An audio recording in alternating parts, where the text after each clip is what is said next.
अचो त प्यार ल सिंधी सिखऊं, सिंधी सिखऊं, सिंधी सिखऊं। सिंधी आयूं, सिंधी ॻाल्हायूं, पंहिंजी ॿोली की न विसारियूं। हिक नंढड़ी आखाणी, मूर्ति पूजा जो भेद। हिक भेरे हिक प्रेमीअ संतन खे वेनती कई, सचा पातशाह, अॼुकल्ह मूर्ति पूजा जी मञता वञे पई थी वधंदी। जिते ॾिसो उते माण्हू घणो ई धन ख़र्च करे मूर्तियूं पया था स्थापन कराइनि। आख़िर मूर्ति पूजा सां कहिड़ो फ़ाइदो आहे? संत चवण लॻा त मिठा, मूर्ति पत्थर जी बि ध्यान करण लाइक़ आहे, छाकाणि त श्रद्धा ऐं विश्वास सां जड़ बि फिरी चेतन थी पवंदो आहे।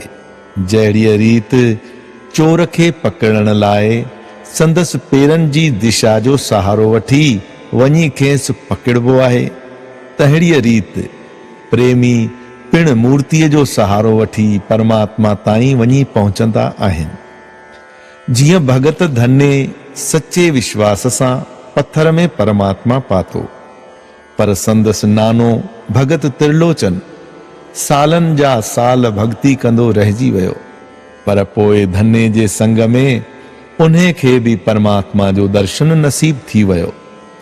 इन सां जाहिर आहे त सच्ची सिक सां जड़ में भी चेतन जो चमत्कार पसी थो सघजे।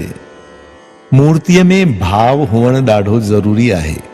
जीअं मस सां लिखियल अखर शब्द जो रूप धारण कंदा आहिनि, ऐं जॾहिं उहे दिल जे अंदर वेंदा आहिनि त उते पंहिंजो रूप चिटरे छॾींदा आहिनि।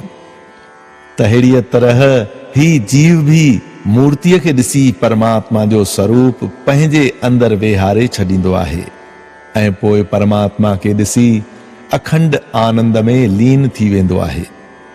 हिक बार जेकॾहिं जिज्ञासुअ जे मन में मूर्तिअ जो ध्यान पक्को थी वियो त पोइ उहो हमेशह लाइ कायम रहंदो आहे। पोइ भल हू मूर्तिअ खां हज़ारे कोह बि परे छो न हुजे।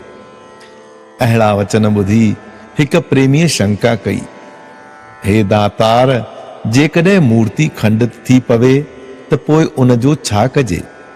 संत उन प्रेमीअ जा वचन ॿुधी मुश्की चवण लॻा, हे प्यारा, तो तमाम सुठो सवाल पुछो आहे।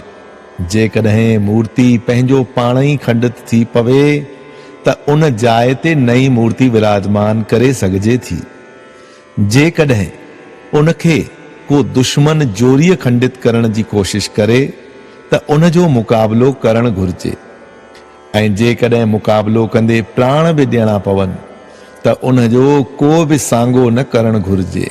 जहिड़ीअ रीति कंहिं हाकिम जो झंडो जेकॾहिं पंहिंजो पाण ई हवा में फहिरंदे फाटी पवंदो आहे या किरी पवंदो आहे त उहो उन वक़्तु ई हटाए ॿियो नओं लॻाए छॾींदो आहे।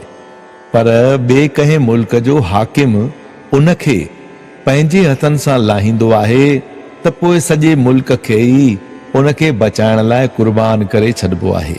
तहिड़ीअ रीति मूर्तिअ खे बि बचाइण भगत जो कमु आहे, पर जेकॾहिं पंहिंजे हथनि सां उहा खंडित थी पवे त उन जॻह ते ॿी मूर्ति रखी सघजे थी। जय झूलेलाल।